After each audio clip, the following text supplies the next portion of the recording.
I've started. You can start. I can start. All right.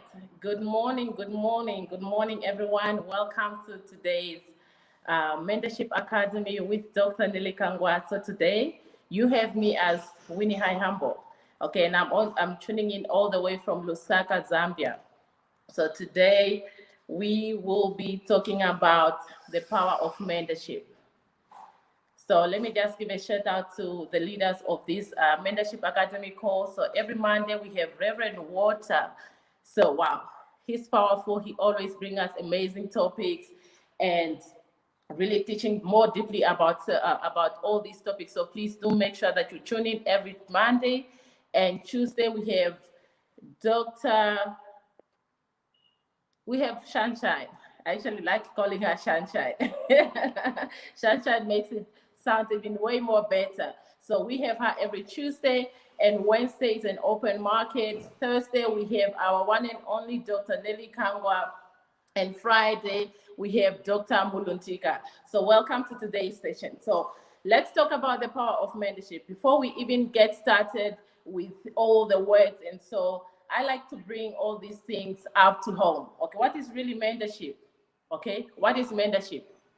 So in a layman language, and like I really want to bring it to where even a school girl, my brain is all about helping young individual people in just to be able to identify themselves and to discover themselves and to develop themselves. Okay, so I deal mostly with young women, single mothers, and young girls in high schools there. So let me assume that right now I have my girls that are listening to me right now, or some new girls that are listening to me. And you know how these words can be so much mentorship, okay? You see our powerful coaches and mentors out there in the world, and someone would like, yeah, do you really need mentorship? What is mentorship really? So the best way I can explain it is mentorship is a process where someone can hold your hand. So this can be in all areas of your life. For example, okay, you can have a mentor, a career mentor, okay? You can have to say, listen, I just want to be better in my career. I want to be a better person. I'm here, I'm in school, I'm in university, and it's somehow, somewhere there, I'm not really getting it. Okay, I want to be this doctor. I remember when I was in high school, I got pregnant in grade 8 or grade 9, sorry. Okay, at that point, I'm just a grade 9 girl and I'm 14 years old. I got pregnant, then I have to go through the whole school. I got pregnant in March, so throughout from March to December, my mother told me to say, girl, you have to go back to school. My principal told me, and all teachers told me to say, no, you know what? It's a taboo. You can't go to school while you are pregnant. So you have to drop out. My mom came and said, you know what? My child has to go to school. If apart from all this, she will face everything. So I didn't have a choice but to go to school, okay? So now it's at that time when my mom was a mentor to me, okay? Because me as a girl, 14 years old girl in grade 9, I couldn't, the shame, people are busy laughing, people are busy talking and all that, and I'm just so young. I didn't even know that I was pregnant to make it worse. I didn't even know that I was pregnant. Literally, someone has to come and tell me to say you are pregnant. I'm like, okay. I didn't even know that I was pregnant. So at that time, my mom said, no, you are going to school. You are going to school. And she made sure that she go to school and tell them to say, listen, this child will go to school until she finish. So I had to go through the whole process of school from March, April, throughout until December, until I wrote my grade 9 exams. And I passed with flying colors, okay? So now, this is me as a young girl. An ordinary young girl would drop out immediately. Okay, because there's no support, there's no one to say, listen, do this, you have to do this. At that moment, my mother was my mentor. Okay, she spoke to me to say, you are not going to be like me, you are going to be better. I've taught you more. Yes, you have made this mistake, but we have to move, we have to go, you have to finish what you started. Just because this happened, it doesn't mean that you have to drop out of school. So you have to go to school. So at that moment, my mother was my mentor because she has gone through the journey with me until I finished my grade 9. And I gave birth the next year in February. Unfortunately, I couldn't go back to school and go in my grade 10 because I gave birth in February. So it was a matter of, listen, you have to, I have to slow down and breastfeed the child and so. But at that moment, from when I'm in grade 9, when I got pregnant, I walked the journey with my mother and she guided me. She wakes me up. Like all this, you know, if you're a mother here, you can relate. If you're a husband here, you can relate the whole process of pregnancy. So at this point, my mother was my mentor. So to an ordinary person who might think, so what is mentorship? So in a simple layman language, I can tell you mentorship is a process where you identify a person in your life, or that person arises and say, listen, let me hold your hand. Let me hold your hand so that you go through this process with me. Let me guide you. Let me tell you, I've been there. My mother is a single mom, okay? She gave birth to me while she's not married. She has been a single mother. She has seen the journey of being pregnant alone. She's like, there are certain things that I've experienced when I was pregnant as a child that you don't have to experience. I have to drop out of school because of this. I've done this, what we have done. So, but there's a way where you can handle. There's a way where you can handle yourself, and you can really strategize in order for you to just finish your school. Okay, just because you are pregnant doesn't mean that your life ends here. Because her life ended when she first gave birth to her, when she first got pregnant. All right, that's how she dropped out of everything. But she's like, you know what? I've seen this movie before, and you are not going to be part of this movie. You are going to be better. So in the layman language, this can apply to anything, whether in your career, whether in your marriage, whether in your business. Okay, mentorship is a process where either you, a person, you identify one person that you know that have walked the walk or have the skills and the experts in that area where you want to embark. This you can go around and check who is the right person for me. For example, again, in a career space, you want to be a doctor. Who can mentor you? This person might have worked, might have done, might have been, they can be a doctor or not a doctor, for as long as they have the skill and the capacity to help you to go through this process. Okay? I am a single mom, okay? I'm an advocate of gender-based violence victims. So what I do, I've walked this journey, okay? I've gone through certain things that an ordinary young girl in school, that right now they've experienced rape, and because they are raped, and then they find it very hard, they're in trauma and all this, then they drop off of school, they become so isolated, they start doing all other things that are not, that are so, like, that can destroy their life instantly compared to the rape that they've gone through, okay? So what I do is, listen, I'm a victim of this. I was raped. I was raped from a younger age. Even when I didn't notice, even when I didn't understand that this is rape. I can remember as young as, I think I was even maybe 10 or so. I was raped, and I didn't even understand that that was rape. I just thought, okay, this person, this is what is happening, and I brush it off. The second time happened, someone called me. I mean, I grew up in the village. Someone else called me in the bush, and like, you know, someone that in the village where you take, like, this is an uncle or so, took me in the bush and started trying to penetrate. I was so young, I could literally right now remember, and I could see how he was trying to penetrate. All these things couldn't fit. I didn't know that this was rape, okay? And again, when I was in grade 8, a day before starting my grade 8, someone broke in our house and attempted to rape me. It's at that point where I really like, okay. But the first two incidents, I didn't know that that was rape. I didn't know. But I'm just a young child who's going to school. I didn't know. grade 8, this is where it clicked, because then we go to the police, we started going to court and all that. Okay, so now all this that have happened, I didn't know until I grew, I get to university, I get to learn all these things.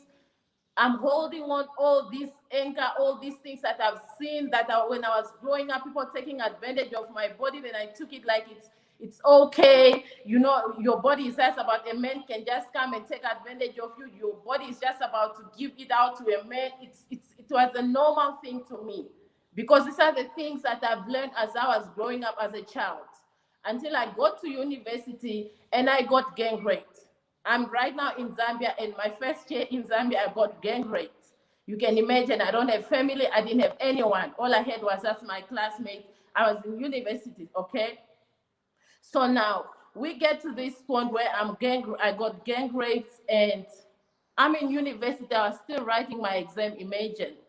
Okay, I'm writing my exam, and a night before I got gang raped. The only thing I knew was to pick up myself and move. Because when I remember in grade 8, when someone attempted again to rape me, I ran and I still went back. I went to school that same day. The next morning, I went to school. Again, when it happened in Zambia for the first, when I got gang raped, I went to school. I bathed immediately after that scene. I rushed home. I bathed. My friends were crying. And the next day, I went to write my exams. Okay? And life was going on. I was like, you know what? I have to finish this thing. I have to finish. Because remember, my first mentor taught me to say, listen, whatever is happening, this happened, but we have to finish. We have to go on with the journey. My first mentor, who is my mother, this is what she taught me. Okay? From there, after I got gang raped, I went the next day to write my exams. Other people couldn't understand. Even me right now, consciously, I'm like, oh, wow. But there is a person right now, you might be on here, and you are pursuing your career. You are pursuing marriage. You are pursuing anything at all in this life, and something just happened. Out of the blue, something just happened. It could be rape. It could be like you go bankrupt, things just get divorced, you get bumped by the car, anything, God forbid, okay? Right now, you are going to work and something just out of the blue just happened. What do? Who do you crawl to?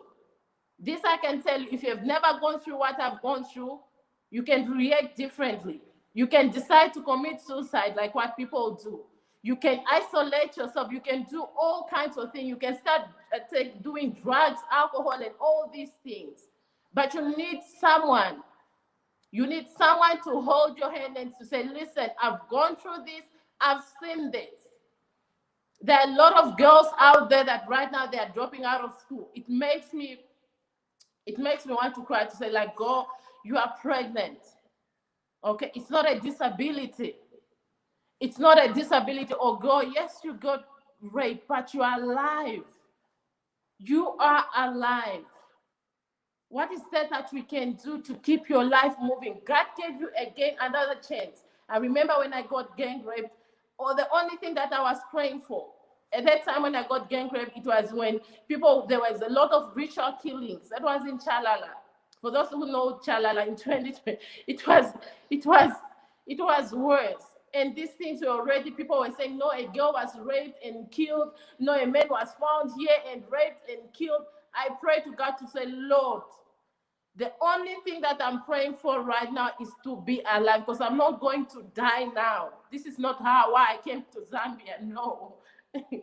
I pray to God and say, Lord, keep me alive. And it was that point where whatever that was happening, the only thing that I was striving for at that point, they've beaten me, they've done all kinds of things. The only thing that I was praying for at that point was just for me to be alive. And this I can tell you, from whatever that you are going through, whatever you are going through right now, for as long as you are alive, that's right. I made a covenant. That's right. There, I made a covenant with God to say, Lord, all I need This can, like, I have to, it was like a sacrifice. Now when I grew in these spiritual things, I'm like, wow, I literally built an altar there. Because I've exchanged. So I've put myself, and these people have done it. I couldn't even do anything. And the only person I could call on is God. Then I started praying. I'm like, Lord, the only thing that I need right now is for this girl to stay alive. I don't have any relatives here. I don't know anyone. And my mom didn't tell me and didn't tell me to go, didn't push me from grade 8 to say, listen, you have to finish this grade 9. She didn't do that for me to come and die in Zambia. No. She didn't do that for me to come and die in Zambia. No. She did that because she believes, to say, you know what, girl, I've seen this life. I've gone through this life. But you have to be something different and better. Right now, you might be going through something, and something just all of a sudden just happened in your life. But you know what? You are alive. This is what the ultimate goal is, just to stay alive. Stay alive enough for you to pursue whatever you want to pursue. Yes, it might be hard, because I'm telling you, it has been hard. I'm a single mother of 3 with 3 different men. And when I go back in life and I start tracking my progress, how my relationship with men and all these things have contributed. All these things have contributed by me just giving my life and giving my body to any other person. And it was so much okay, because this girl, as young as I was introduced, the man to me, I grew up with a single mother. A man to me is a representation of just to say, listen, it's a man, give your body. It was okay. Until I met another mentor after I got gang raped. Until I met a Dr. Nellie, and she's like, you know what, girl? You got so much happening. How did you go through this? How can you help other people? I didn't know how to structure this. I didn't know how to say out this to the world, to say, I'm like, what's so good about being raped? I mean, I'm all this, I'm a mess. She said, no, it's not like that. These are all raw materials that you have, that you can use, and you can help someone else. And this is what I can tell you, this is what mentorship have done for me. Because I'm telling you, if I never met, after that game grade, if I never met Dr. Nellie, I don't know where I would be. Yes, right now, I'm a graduate. I got my degree in pharmacy, okay? I'm a lifestyle coach. From everything that I've gathered in pharmacy, I'm a lifestyle coach. I help individuals to manage their diseases, to treat everything. Okay, come to me, you want to lose weight. Come to me, you're taking certain medications, but your body is responding in a different way. Come to me with anything. I'll tell you to say, you know what? This is what you can do. You know what? Okay, you're on this long-term medication, but the side effects of this is this and that. But this is what you can do. Okay, for those that know me, you know I'm a freak when it comes to exercises. I run like crazy because I've been running my life, even in the middle of a mess. Okay? Now, this is where I got to learn to say, listen, all this that you have is raw materials. But I needed someone, and I needed her to come and just to be wide open. And she opened every piece. Tell me what happened. And it's not the most comfortable thing to open up your life to somebody. It's not the most comfortable, because you go back to the pain. You go back and you see, oh my goodness, this man that this uncle of mine, that was rape. I didn't know. Right now, I'm helping individuals. I'm helping single mothers. I'm a single mother. I've walked the journey, okay? I've walked the journey. I've seen how all these things have affected my relationship and my decisions. Okay? I walked the journey of being a single mother while I'm 14 years old, while I'm 15 years old in grade 9. Okay? So my part of my brain, I help single women just to help them to discover themselves and just like, listen, you are a single mother. I know out there in the world, no, you are this, you are irresponsible, you are what? I was just reading something on social media recently, and they said, Yes, you can make a mistake. You have a first child. You can't, the second child, you can't even explain. Once you have a third child and you are not married, then no, it's like there was everything that it was said, it was like, wow. Now, this can be a single mother out there who didn't know. She might have gone through what I've gone through, okay? You can be a single mother for 4, for 5, or whatsoever. You might have been divorced and divorced and divorced and divorced. From every relationship we have been through, you might have conceived a child. Then you decided to say, listen, I'm going to keep this child, okay? So all these things in the society, they affect. You go to the, like when some on your CV, are you married? You say, no. Do you have a child? Yes. But you're not married? All these things as single mothers affect us in the marketplace. Once I go on the stage, there's a way people will look at me because I'm not married and I have 3 kids. People will look at you like, she's trash, she's what. But they don't know what this girl is. But until now, when I've discovered myself, I've developed myself, this is where someone out there will be able to identify me and say, go, listen, you are not the only one. And this is what I do, part of my 1,000 stories, to say, listen, you are not the only one. Let's build some 1,000 empowering stories.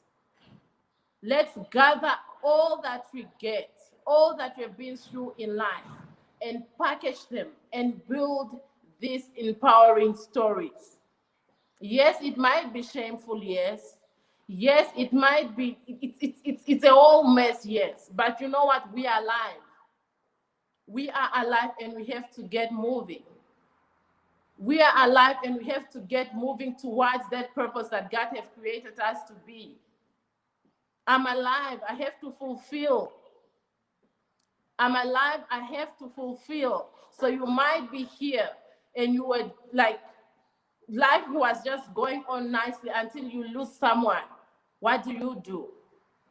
You've gone through trauma, crisis, like, loss. What do? You might be looking around, who can understand me? Because I'm telling you, after that rape, I started acting differently. I didn't care, okay? I didn't care. And these are the people, we have people in society like this. Someone who come there on social media, like proudly, like they are doing all these kind of weird things and like, what's happening to this person? But this person is trying to communicate, to say, listen, I'm hurting. But to the world out there, nobody knows. Everyone thinks to say, no, this person is trash, this person is like this, she's misbehaving, he's misbehaving. If you have never been at that place, I'm telling you, you start judging that person. I've been at that place. I know how someone can respond. We respond differently. You might be here, you lost, you have gone through all these kinds of things. But the way you respond to your trauma and to your loss is different. And it can take someone who knows and who have walked the walk to identify, to say, listen, this person is praying.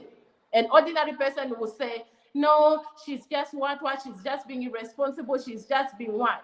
But a person who have walked the walk and they've known the things, I'm telling you, who will say, look, she's hurting. And this is what we need in the society. Not people looking at people, judging and saying, no, they are this and that.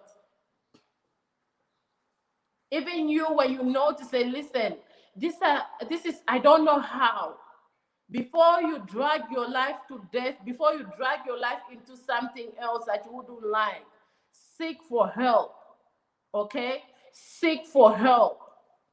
Go to someone to say, listen, I don't know what, but I just don't understand my life.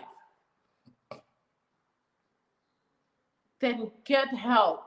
Walk the walk with someone that can hold your hand and to say, listen, these are the tools. Part of my 1,000 stories, I give them tools. There's a structure. We are hoping to really build a place where any single mother out there, where she's going through stuff and she has no place to live with her kids, where we can just accommodate her to say, listen, girl, we understand where you are going. We understand what you are going through. This is a one room. sit here, stay here with your kids until you get your life together. And in that place, we are going to offer them mentorship and training. How do you get yourself back up? We have a group of girls and ladies that just like, listen, I don't have, my landlord is about to go to chase me out of the house. We have been there. If you're a single mother right now who's just helping your own kids, you know what I'm talking about. Okay? I don't have a place to stay. The landlord is telling me this. The landlord is saying this. My kids can't go to school. I don't have transport money. I don't have bread on the table. So I use my network just to go out there. Recently, we have a very young girl. She's 24. She ran out of house because her mom died and she got taken in by the grandmother, by the uncle. The uncle that started raping her. He wanted to do all kinds of things. And she ran away from home. And she came to Lusaka and said, you know what? I'm going to be on my own. Let me figure out this life. 24 years old. She's not a mother yet. And right now she started working as a maid and she didn't have anywhere to stay. She started working as a maid. She was paying 650. The place where she was staying, it was 400. Okay?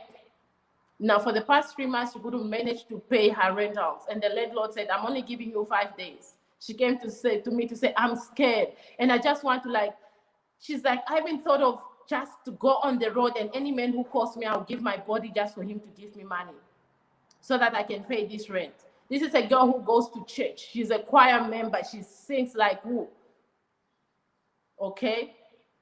These are people that are in our society right now that when they come to church, you think the person is okay. But down there, they are suffering. They are going through things. So what I did, I usually use my network, asking to say, listen, this is a girl that I have. Please help out. Because we are still just gathering ourselves. Whatever we get, we help each other out. Because we don't want this girl right now to go in the street and someone take advantage of her. We don't want this girl right now to go in the street and start doing unnecessary things. No, we want this girl to become this person that God called her to be. So please, if you want to help us out, if you want to help out a girl who have been molested, who have been raped, please reach out to me. I'm Winnie High Humble. My social media pages is Winnie High Humble. We have an Instagram page, 1000 Stories. Please follow us. Okay, reach out to me. I don't know if anyone out there is able to drop out my number. Please reach out. Help me help this society. Help me help a single mother. Help me help a girl. Help me help any person, especially those that have gone through loss, trauma, who are not able to just figure it out. Help me make this society of people that have gone through all this, instead of them throwing away their lives, help me at least bring them at a certain level where we can say, okay, at least she's pursuing this. Than us having a lot of prostitutes around there. Than us having a lot of lines in the hospital because people are sick. These are our people. A person that you are seeing on social media busy naked and all saying all kinds of things. This is your person. This is your sister, is your cousin. They might not be able to tell you this right now, but you don't know what they are going through. So help me help them. Okay? Help me help them. So with anything else, if you want to donate anything at all, please. We are, for those that are part of Project Life Design, please reach out also to our Project Life Design pages. You can reach out. You can reach out also. We have a whole network of people that are helping us. People like the same Dr. Nellie Kangwa. She's also helping us. Okay? Please help me help us. Help me help all these people. So please don't forget, on the 12th and the 13th of April, we'll be having a Real Women Summit. You can pay for a girl, okay? Pay for her, let her experience all this, a group of women that are motivating her and so forth. Buy her a ticket. If you have a group of girls and you want them to attend, please buy her a ticket. Buy yourself a ticket. It's just 650 for non-PLD and 500 for PLD PLD people. Okay, so we'll see you. We'll see you. Have a blessed day and have a blessed morning.